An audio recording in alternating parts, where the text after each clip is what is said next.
Consciente coletivo de Jung, visto pelo ponto de vista da psicologia espiritual. Segundo Jung, o inconsciente coletivo não é fruto da experiência individuais, mas um conjunto de informações herdadas e compartilhadas por toda a humanidade. Teríamos então imagens latentes que poderiam ser chamadas de arquétipos ou imagens primordiais. Assim, o comportamento que não teria sido aprendido em uma vida nada mais é do que o conhecimento compartilhado de forma coletiva. Sem sair do assunto, eu diria que encontramos na natureza alguns exemplos. Aves constroem seus ninhos da mesma forma há milhares de anos, mesmo sem um professor. Vespas depositam seus ovos em hospedeiros para depois morrer. Quem ensina esse comportamento? Salmões atravessam milhares de quilômetros no oceano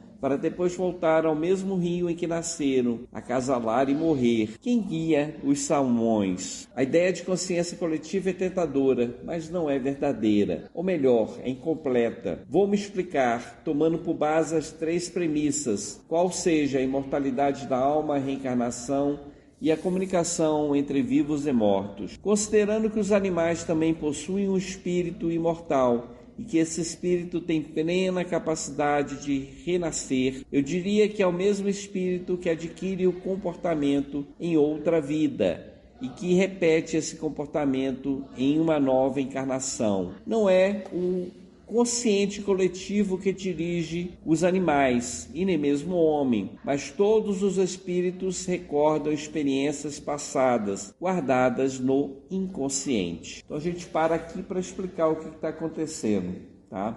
Então Jung, ele disse que existe o consciente coletivo. O que seria esse consciente coletivo? Que durante a vida a gente herda dos nossos pais algumas tendências do passado, de maneira que a gente repete o comportamento dos nossos pais em nossa vida. Vamos supor, nosso pai era avarento, guardava muito dinheiro, não gastava quase nada. E aí a tendência dos filhos é também serem avarentos. Um pai perdulário, um pai que gasta demais, tem a tendência a ter filhos perdulários, que gastam demais.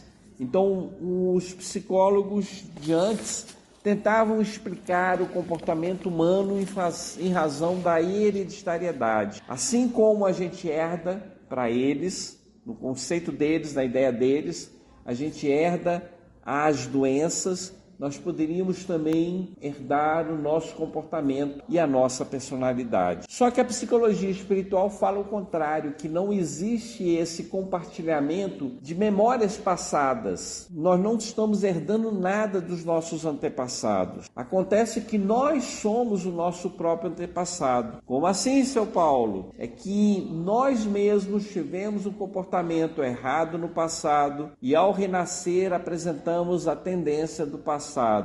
Assim, um jogador que nasce com a tendência para o jogo não herdou nem do pai nem da mãe a tendência do jogo, embora na família possam existir pessoas que gostem do jogo. A grande probabilidade é que esse mesmo espírito viveu em outras vidas o desequilíbrio do sexo, do jogo, da bebida, e ao reencarnar, ele traz de volta para a vida presente as tendências do passado. Tendência de vício, de virtude, de personalidade, tá? Então é assim que explica a psicologia espiritual. Não existe a consciência coletiva.